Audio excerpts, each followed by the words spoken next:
From the day I began my teaching, I told people that Fulanis in Africa are ideological land thieves.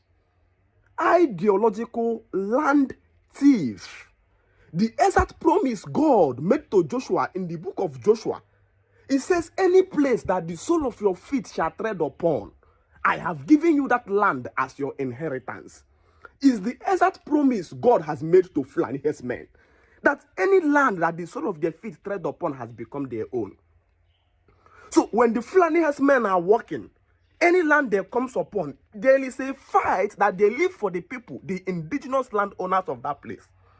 That either you stand up to fight the fight, they will wipe you off and take over the land. When God was talking to David, he says, I will give you nations as your inheritance. And the Christians is saying power. God is powerful. What that Christian doesn't understand is that same promise is what God is making to a Fulani man.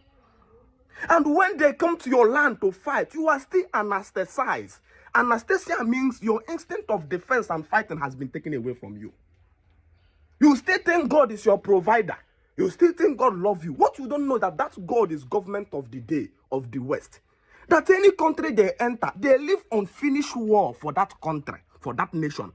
And that unfinished war is this herdsmen.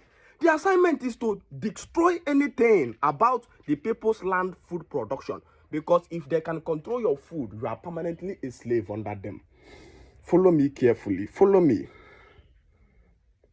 And so when they came into Africa and did their job perfectly, they left leaving the herdsmen. What the herdsmen comes to do is to continue an ideological war of land thieves. And so I began to cry. I says, number one, the defense of any society is not live in the hands of the police or the military or the government. The defense of any community is left in the palms of the indigenous men of that community.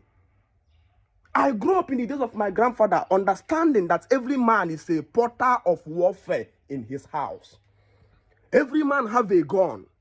Every man have a cutlass.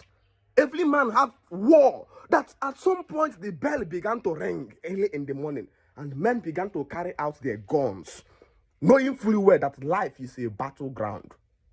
But when the white man police came, the first thing they did was to give people Christianity. And every person they give Christianity, they took guns away from them. They took defense away from them and handed the defense in the palms of the police.